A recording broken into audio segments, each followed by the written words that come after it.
Well, I am here today with Andrea Fortenberry. Andrea, thank you so much for joining me here today. Thank you. It's my pleasure. I'm excited. So, can you tell us a little bit about yourself? Sure. So I am Andrea Fortenberry. I am a writer, a speaker. I love teaching the Bible.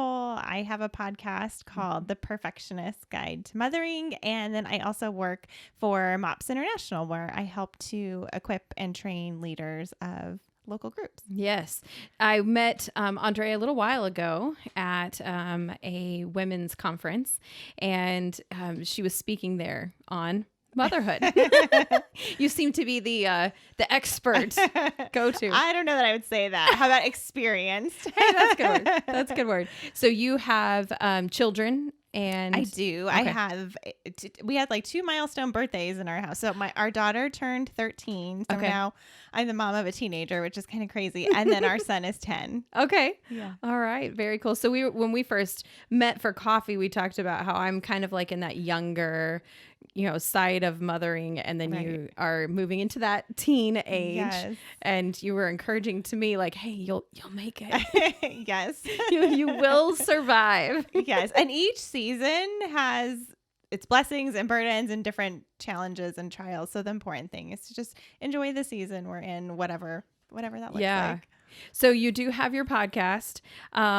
Tell us about the reason why you started that podcast. Sure. I am a recovering perfectionist. I like to say I have, as far back as I can think, like middle school, been a perfectionist, like achiever type. And that worked really well for me in those years of going to school. In college, it worked really well. Like I could achieve and control myself and what I did, and I worked really hard. But then when I got married and when I had kids, especially when I had kids, I was like, oh, this isn't working anymore. Like my old system and strategy of trying to perfect and control and achieve wasn't working as effectively as it had before. And it brought out a lot of frustration and anger in me, which I'm so grateful now looking back that I went through that and that I also sought help for that because I needed to do that. I needed to process kind of why did I crave that control? Why did I crave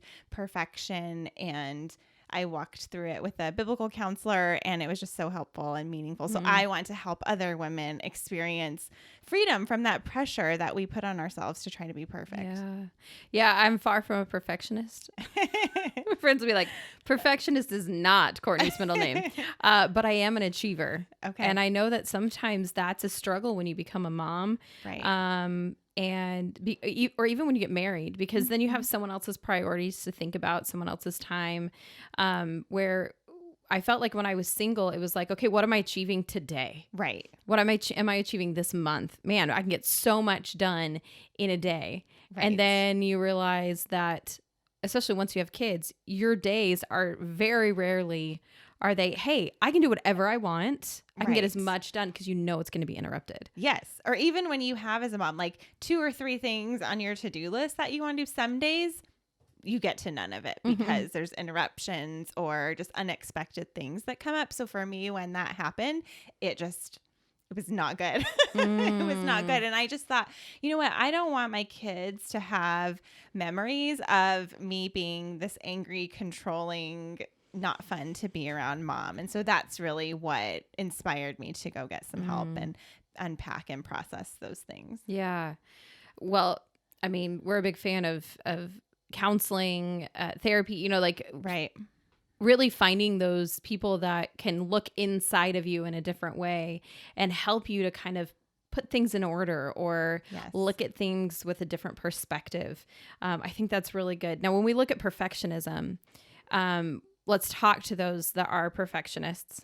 Yeah. And even if you're not a perfectionist, I think that sometimes I hear people talk about that and I'm like, okay, that right there, like that one thing I can actually apply in my life, right? Right. So what is it that drives perfectionism and what are we hoping to achieve when we're doing that? Such a good question. So I think really the driver behind like the car of perfectionism is control, that we want to have control. And I think that even if we wouldn't, for listeners, like if you wouldn't say you're a perfectionist, we all have preferences. We all have expectations that we struggle with sometimes, and we all have desires for specific outcomes, I think. And so that's where the control is driving the perfectionism. And really, perfectionism is that trying to control either circumstances or trying to control how other people perceive us.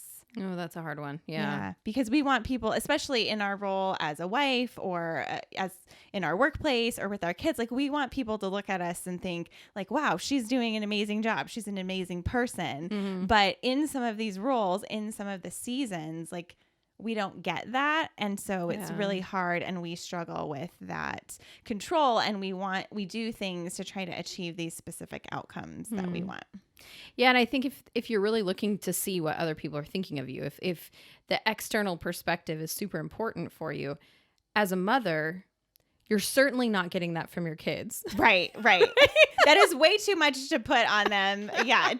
To be the ones like validating and encouraging us, because that's not going to happen. Probably not until they're older and can look back and say, thank you, Mom, for all you did. So yeah, you miss out on that if you were used to having that approval, that validation before, and then suddenly you don't have it anymore. Yeah. That's a hard adjustment to make. And then when we're looking for that, then we go to things like social media and we throw our stuff up there, and then we like live for the likes. Right. And that causes a whole other, group of problems and issues. Exactly. Yeah. And one of the things I learned too that was really important was I walked into the counselor's office thinking, okay, I'm here because I have anger issues. So I went in, and again, my achiever, like perfectionist mindset, I'm like, okay, she's going to give me 10 easy steps to like get over my anger. It's going to be like a quick couple sessions, like in and out. But really, anger is a secondary emotion. So it's the symptom of something deeper going on. And so it took several years of unpacking, processing, like, why did I crave the control? And a lot of it is that we want to feel safe. We want to feel secure. We want life to go smoothly. So we try to prevent any sort of unexpected things or fear or not feeling safe. And so we try to control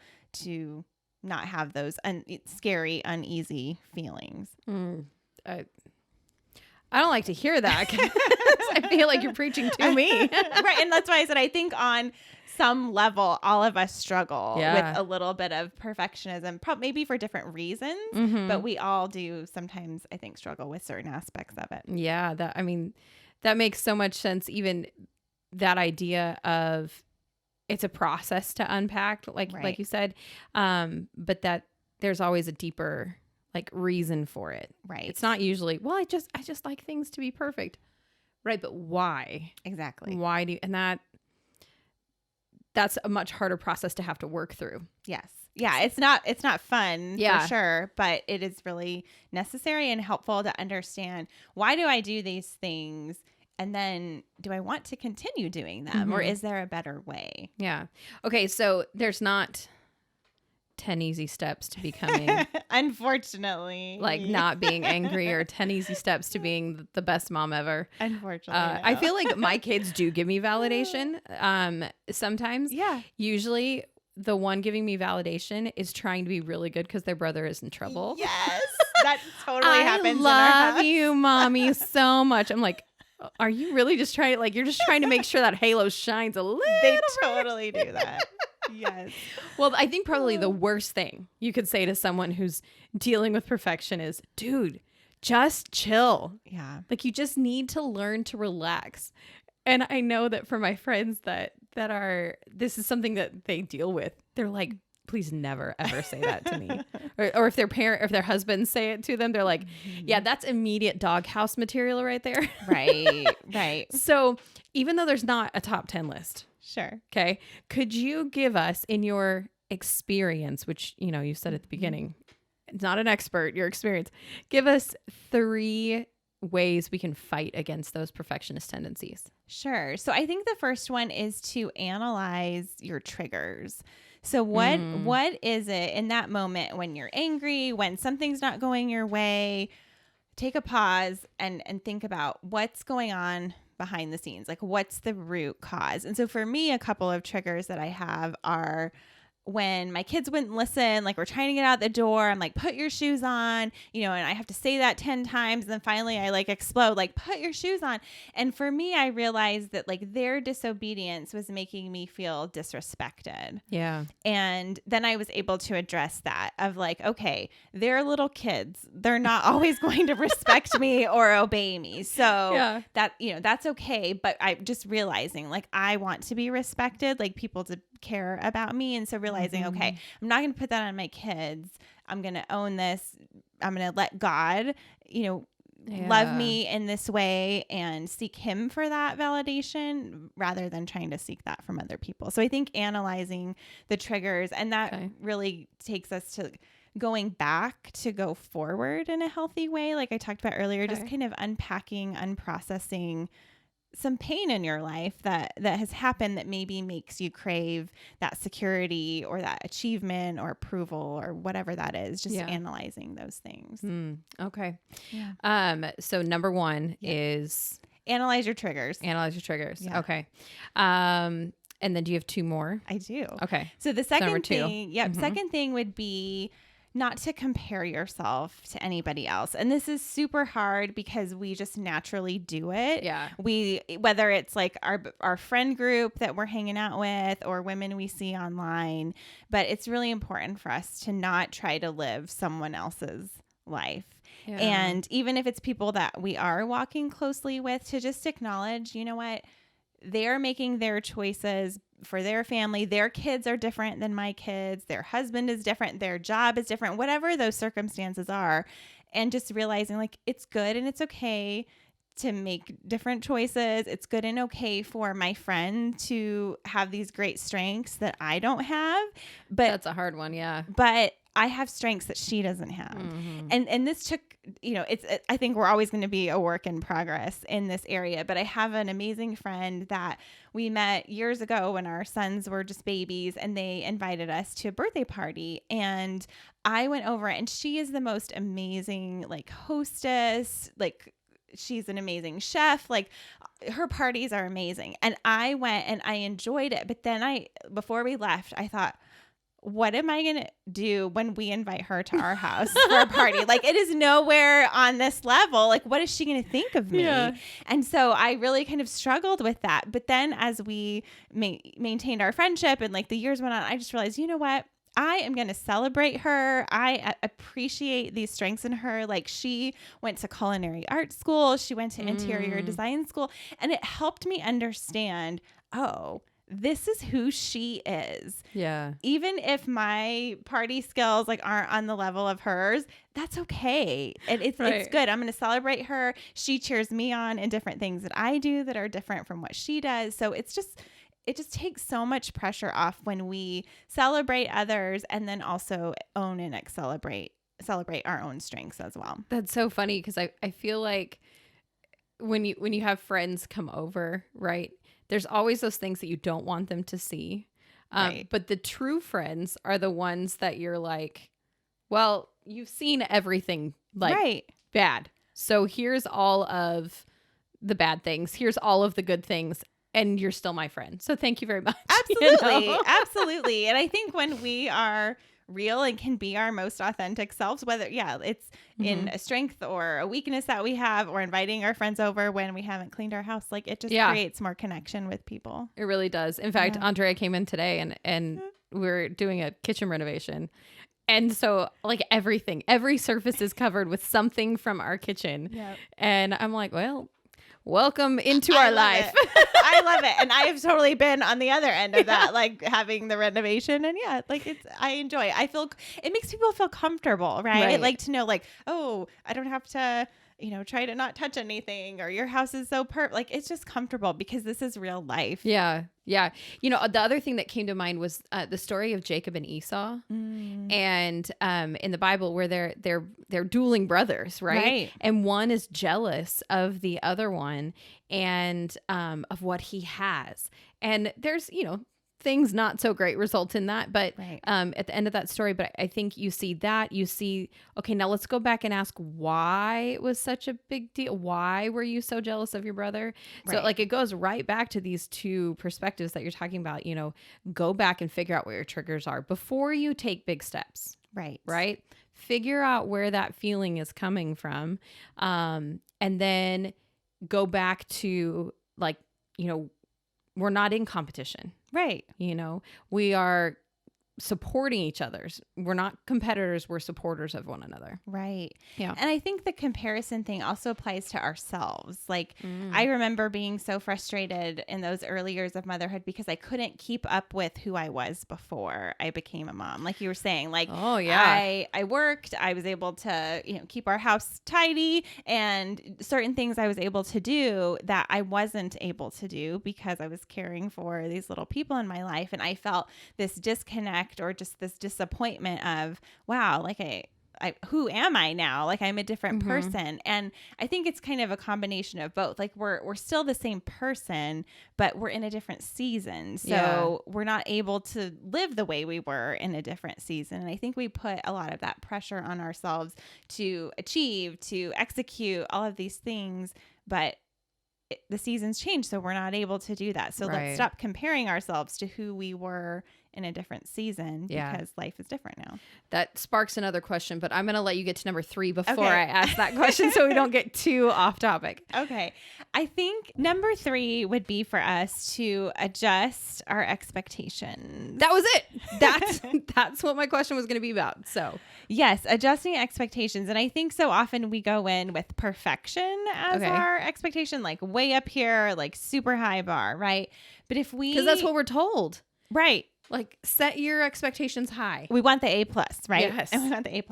But what if we lower our expectations? Not to mean that we don't try to do a good job at something, but what if we try to adopt good enough as our expectation or as that goal we have instead of perfection? And I think we find a lot of rest and a lot more peace when good enough is our goal instead of perfection. So think about serving your family dinner. Like this is a practical thing, right? Like when I first got married, for some reason, I had this expectation. I thought, okay, I'm a wife now. Like I'm going to cook these amazing meals like most nights of the week, right? And then we had kids. And so I still had this expectation of like, I'm supposed to do this, right? Like some of it's messages we get from culture, some of it's messages from our family or other people, but most often I think it's pressure we put on ourselves. So eventually I had a conversation with my husband. He's like, you know what? I don't care if we eat out or we eat sandwiches. Like that's totally fine. Let's focus on some other things. Like to him, it was more important that like I was present when he got home and the kids didn't have their stuff everywhere. So I just realized, oh, like this area, this expectation I have is like way up here, but I can totally lower it over here. And it's good enough for our family. It's good enough for the season we're in. So with dinner, like, you know what? Honestly, in this season right now, like we eat out a lot because kids are at practice and different things, or we eat sandwiches or cereal some nights, or we will have leftover. I'll put something in the crock pot and we have leftovers. So just learning to adjust those expectations and try to ask ourselves, like, where is this coming from? And is it necessary or helpful in this season? And then also, does it really matter to my family if you're a wife and mom? Like, does it really matter to them? And are we just thinking it does? And then putting all this pressure. So another thing is like, I talked about birthday parties. So with kids' birthday parties, like these days, like if we're going to plan a party, we go to Pinterest and we start looking at all these amazing, themes and like 100 different things we could do for this birthday party. And I remember one year I did that for my son. We're having like a Star Wars birthday party. And I did some of the things I found on Pinterest, but there were a couple of other things that like I didn't get to. And the perfectionist in me was like, oh, this would have been way better had I added these 5 extra things. But the day of the party, he was so happy with what I had done. And he was like, Mom, this is the best party ever. And I was beating myself up about the things that I hadn't done. But he was just so excited with what I did do. And it was good enough for him. And that's really what mattered, right? And I think our kids are just more easily pleased than we think. And we try to do more. We try to live up to the expectations of culture or social media. But really, if it's good enough, you know, if you think about grades, someone I heard say it this way, you know what, like a C is average. So if you get a B or above, like you're doing amazing. It's okay to get a C in some things. It's okay to get a B in others. And if you can get the A plus and it is not causing extra stress and overwhelm to your family, then that's okay too. So yeah. And I guess going back to what we talked about earlier about how now we have to consider other people, you know, like the expectations can't just be our own. Right. And we have to look at, okay, that's an okay expectation, but is it reasonable? Yes. I think that's my to-do list every day. You know, when I sit down and I say, what are the things that I want to get done today? It's always more than I can accomplish. Oh, absolutely. Now I'm an expert. Take and drop this in tomorrow's to-do list. So and I don't create like a week of to-do lists. It's like I wake up in the morning and I say, what am I going to do today? Right. But sometimes it's not realistic because I haven't considered the 75 times in a day that I will have to stop and get a snack. Right. Or, you know, break apart brothers that are fighting or discipline or, you know, whatever it might be. And I find that because I have these expectations, as you're talking about, when good enough is not enough, then I begin to resent the things that are getting in my way. Right. And so my children become, instead of a joy, like they should be, they become an imposition. Right. And my attitude is not what it needs to be. And when they are fighting, instead of being able to sit down and say, what is the issue? Let's talk through this. And coming at it with grace, I come at it with, well, surprise, surprise, anger. Right. Right. Because it's getting in the way of me getting things done. Right. And so that is where my achiever side really does get in the way of, you know, peace in our home and godly parenting. Right. Yeah. I think very often we see our kids as obstacles to our smooth day, to achieving, to these expectations that we have. But you're right. They're not the obstacle. They are supposed to be joy in our lives. And yes, they're work, right? Like raising kids is work, but are we sucking the joy out of it at all because of these expectations we put on ourselves? So I think having expectations that are realistic is really important. Again, in a season when you have little kids at home, like it's not going to be possible for you to check every item off of your to-do list every day on a regular basis, maybe on a super day, right? But not every day. So we want to have expectations that are realistic. We want to have expectations that we, like you said, talk about with the people that we're living with. So with our spouse or again, with our kids, like, do they really care about these things that we are putting so much pressure on ourselves to achieve or execute?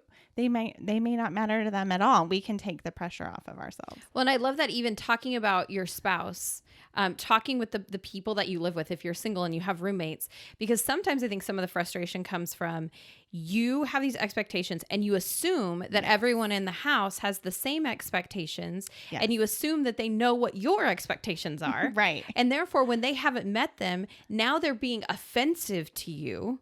Right. When really they're like, number one, didn't know that. Yep.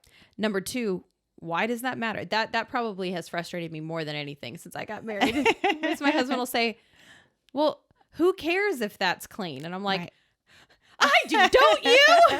Right. You know, but really what he's saying is it worth the, like, you know, hissy fit that you're putting yourself in or you're throwing because like the kitchen isn't clean or because, you know, once again, the kids have gotten toothpaste all over the, you know, sink or whatever it is. Well, why does that matter? What matters to me? Okay, well, let's talk about why. Right. And then what can we do to either adjust that expectation or seek help from the people that are in the house? Right. And I think another expectation, like realistic expectation that we struggle with is that kids are messy and in like physical messes. And then also like they have big feelings. They don't know how to process their feelings. And we sometimes as perfectionist moms will go in thinking like they should get this. Like I told them 3 times, why don't they get it? And that can be really frustrating. But when we remember, oh, these are children. Yeah. They're not going to get it the first couple times. It's going to take a long time. And then eventually they will get it and it'll be something new, a new challenge. Right. So I think for me, I went in with lots of expectations of what I would be like as a mom, what my kids would be like. And when those expectations were different, because again, like kids are kids, or like just personality differences that like, oh, I expected because I had a daughter that she was going to be calm and compliant, and she was really strong-willed, which I love about her in so many ways. But I was so taken aback by it. And like, I don't know what I'm doing. This is really hard because I had a different expectation. Interesting. Yeah. I did walk into my son's room the other day and he was already upset because he had been asked to do something that he didn't want to do and had cried because of that. And, but that had been subdued, and I walked in and he was crying again. And my first reaction was to be like, why are you crying? Like, you know that this is what the expectation is. I'm sorry, but you need to stop crying. That was my first, response in my mind. But instead, I'm so glad I asked the question, why are you crying? And he goes, I was just thinking about the Vaporeon stuffed animal that I want to ask for. And it's just so cute. Oh. He was crying because he thought that this toy that he had seen was so cute. Oh. And I was like, I don't really know what to do with that. But it wasn't what I thought. Not you what were I crying thought, for. right? Yeah. And thanks for continuing to do what you've been asked to do, because he was, he was doing what he was asked to do. But oh my gosh, it was so funny because it wasn't the emotion I was expecting. Yeah. I know growing up, my mom always used to say that a clean house was important for her. Mm-hmm. She did have to learn to adjust her expectations. Mm-hmm. But for her, a chaotic house was a sign of a chaotic life. Mm. And I know that like my super organized friends are going, yes, amen. And some of us are going, what's wrong with a chaotic house? But she said that when she had kids, she had to learn to adjust those expectations, because chaos means something different to different people. Right. And certainly to kids, chaos looks different than this looks like fun. What do you mean? Look how much fun we've had. And we're like, look how dirty your room is. It just looks like fun to them. Right.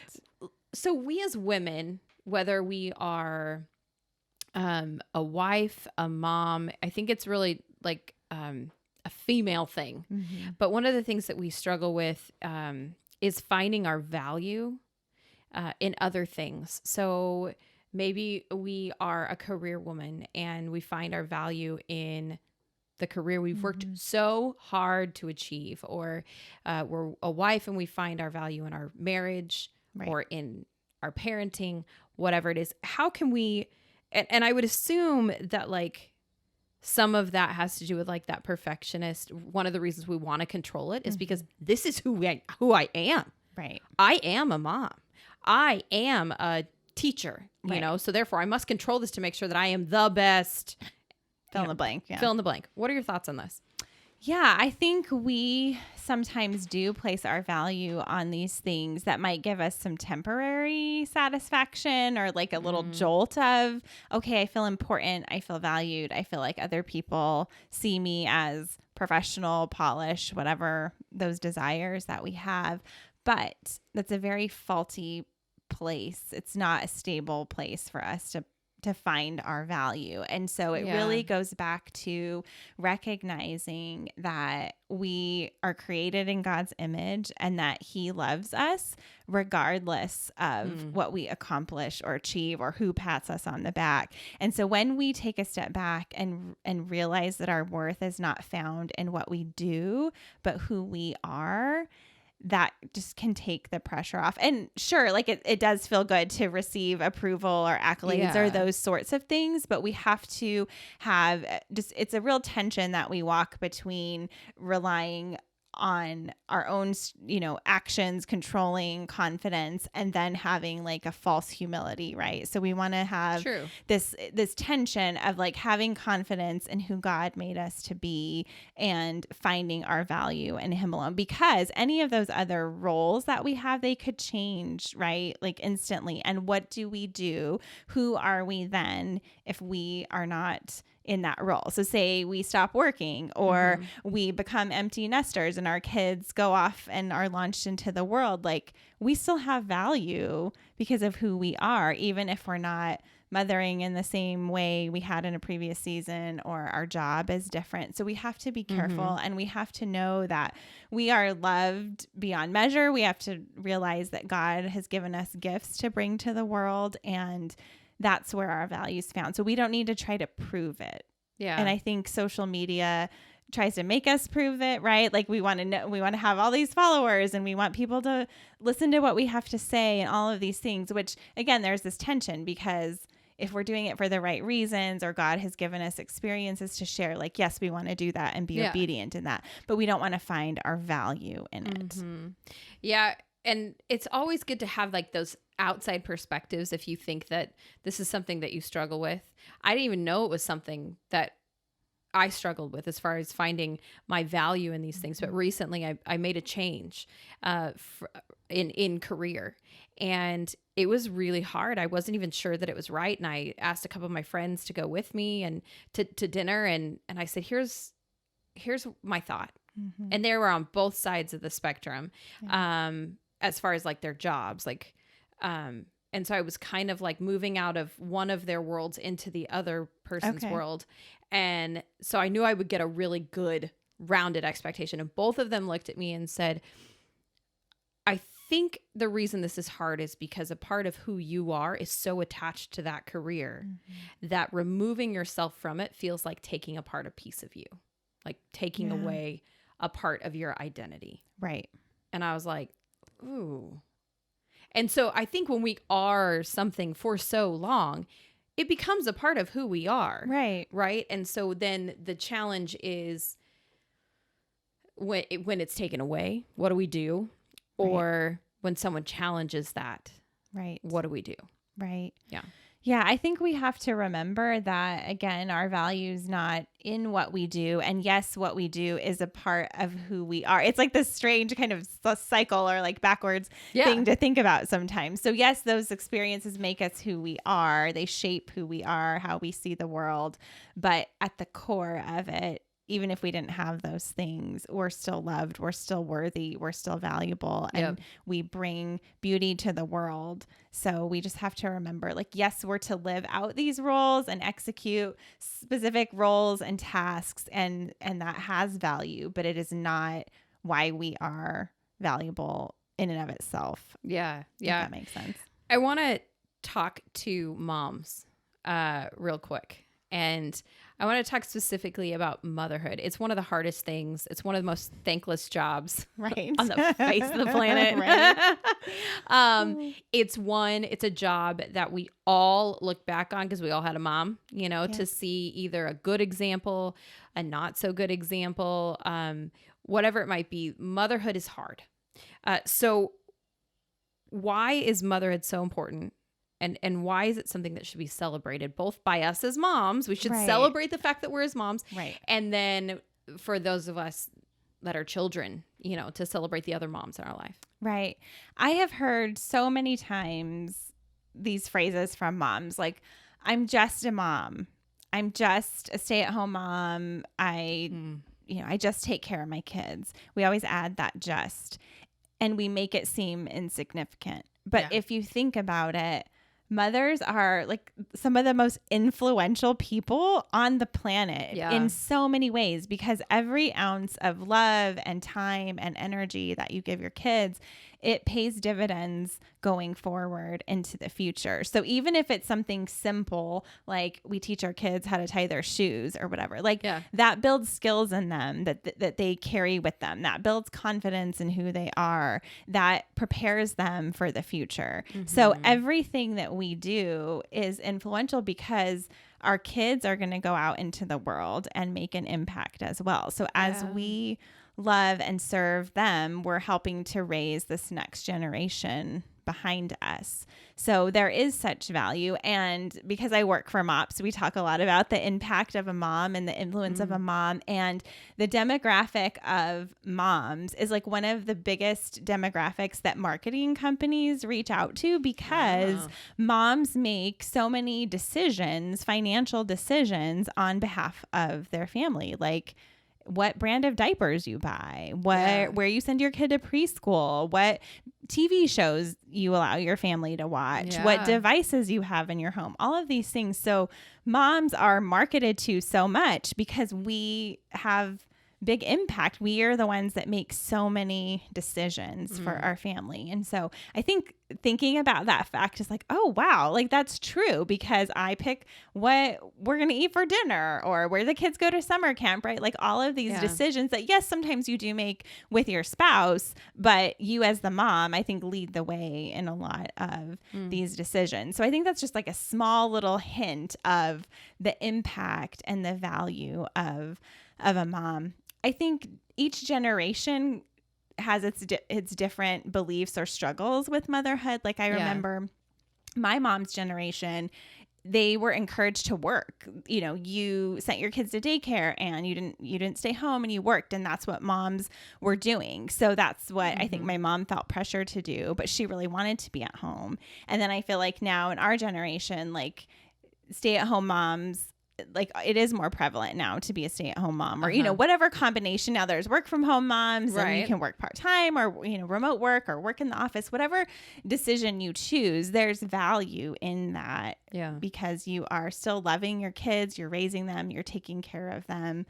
And then I was thinking back to at the end of the day, sometimes as a mom, we're like, what did I do? Like I got nothing every day, nothing checked off of my to-do list.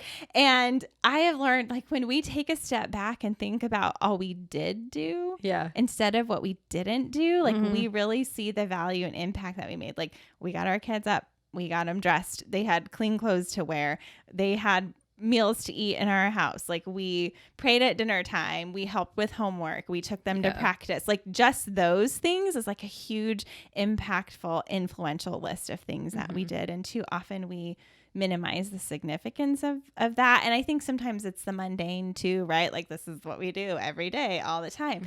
But that consistency and the security that brings to our kids is just so valuable for them. I do have to say that I think that's important practice. If you get to the end of the day and you feel like I got nothing done, sit down and actually start making a list. Yes. Whether it's a mental list or like an actual written down list. Right.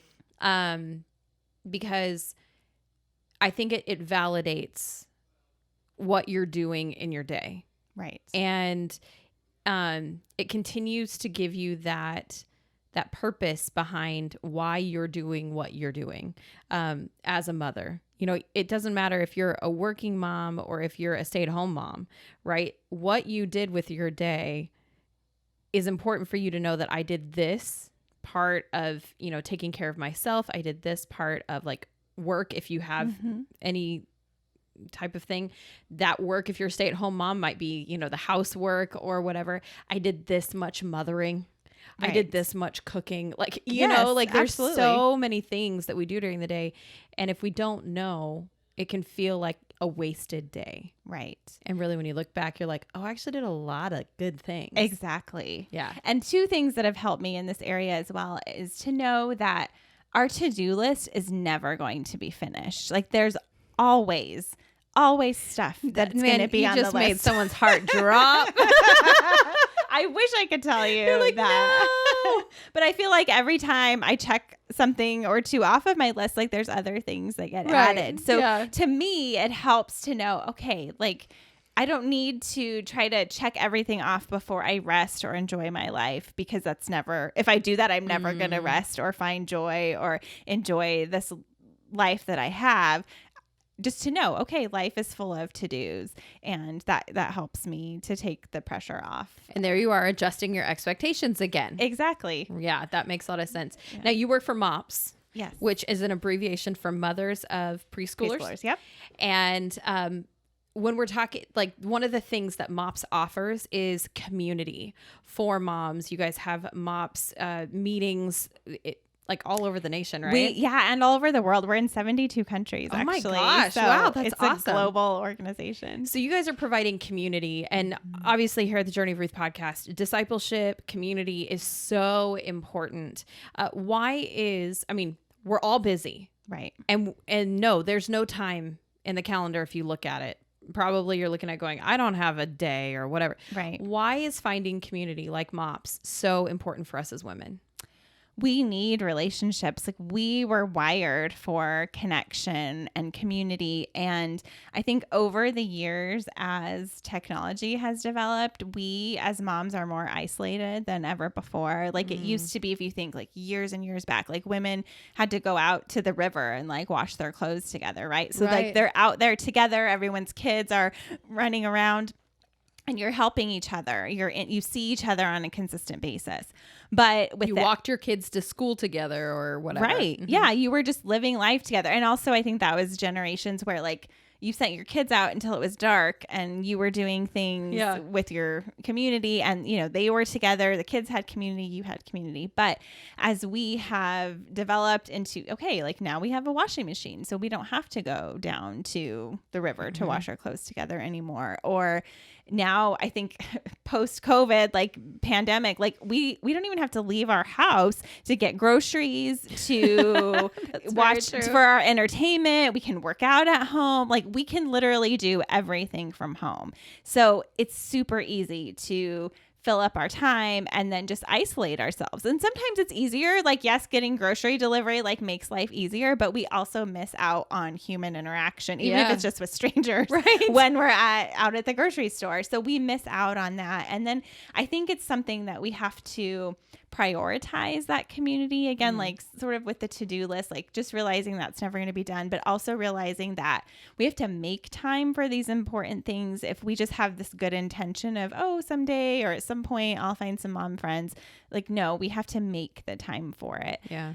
I think it's Stephen Covey who, with the time management concept of rocks. Have you heard of this? No. So if you have a jar, and I have heard of this. Yes. But please continue. Okay, I'll explain for listeners. So if you have this jar that like represents your time, and you pour in some sand, like all of these distractions that take you, down little rabbit holes. So maybe it's like social media, or maybe it's long phone calls, or watching TV, or just, things like that. If you fill that up in the bottom of your jar, and then you try to put in smaller things like errands, to-dos, things that you need to take care of, and then you try to fit in big rocks, things that are important to you, like church or community, time with your spouse, friendships. If you try to do it that way, those big rocks aren't going to fit inside your jar, like, because the smaller things have already filled it. Maybe it's halfway up, 3/4, whatever that looks like. But if we flip the way of doing it and put the big rocks in first. So again, those values, the things that are important, community, relationships, maybe health, spiritual health, all of those things. If we put those rocks in first and then add in the pebbles and then add in the sand, it'll all fit. Versus doing it the other way. Right. So intentional community relationship, like, we have to make it a big rock and we have to put it in. And it's helpful to remember that big rocks like that, any investment of time that we put in, it's going to come back as a blessing. It's going to come back and multiply in our lives. So it's so worth it if we do it. Yeah. Well, and I think you're so right in saying that it's got to be a priority in our life. Right. And it can be really easy to look at that to-do list and say, well, look how long the to-do list is. Right. But if we'll just say, okay, let's just try this. Let's dedicate, the next 6 months, I'm going to meet every Thursday with some girlfriends for a play date, or, we're going to go to happy hour with the girls every Saturday for the next 3 months. Man, if I could do that, that'd be awesome. Maybe I should make that a priority. Maybe once a month, okay? If you can't do it, regularly for the next 6 months, and see if that gets in the way of the to-do list. I bet you it won't. Right. Yeah, because we make the time for it, and then the smaller stuff will fit in, or again, it'll just be on the to-do list for when we make that attempt to get to it. Yeah. Yeah. I think sometimes we think about effort like, oh, it's hard. I have to reach out to someone. I have to schedule the time, all of that. But you know what? It's going to be hard either way. We're either going to be lonely and isolated in our homes and not have community and friendship. And that's really hard. So we get to choose our hard. And I would rather choose like putting some effort and time in to have that blessing of friendship with other people. And I don't know about you, but I'm a better person when I come back from like absolutely hanging out with friends. Yes. Or even just like mops. You guys have childcare at your events, right? Or your mornings meetings. But like there are, Bible studies that I've been a part of.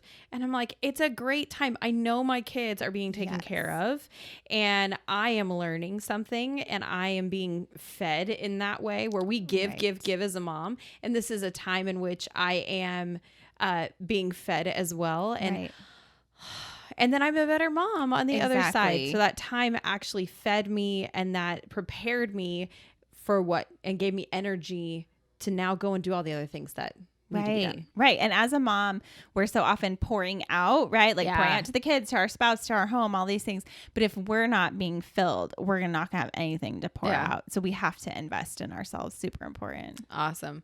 Well, I'm stealing a question from my friend, Jenna Lee Samuel. She has a podcast called Java with Jen. And she actually, this is her question she asks on every podcast. Okay. And so I'm stealing it for this one. Can you give us your best mom hack? I have two of them that I thought of. So the first, I hope I remember both of them. So the first one is for when you have little kids. Okay. So maybe like 8 and under. So whenever we would go on a road trip, you tell the kids, go to the bathroom before we leave. And they're like, I don't have to go. Or if you're out at the store and you can tell that they have to go and they won't admit that they have to go. Mm-hmm. I would tell my kids, okay, it's okay. You don't have to, you don't have to go all the way. Just go do 3 drops. Oh, and it's brilliant because you can't just go 3 drops. Like they will go to the bathroom and then you can go on your road trip or about your day and know that they have some time, but until they have to go to the bathroom next. I love that. 3 drops. Just 3 drops. Like just drops. You just make it seem minimal. Like it's okay. Just 3 drops and then you'll be done. Oh so that's a good one. That is courtesy of my husband's uncle who taught me that, but it was so helpful when my kids were younger. That's hilarious.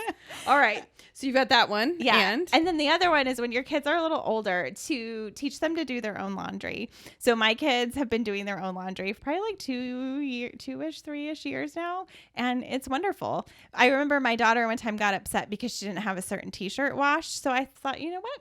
I'm going to teach her how to wash her own laundry. And now she's responsible for it. So if she knows she has a choir concert or spirit day at school, like she knows I need to wash my clothes. And it's great. Like, yes, you have to teach them for a while, like how much soap, which temperature settings and all that. But it's great.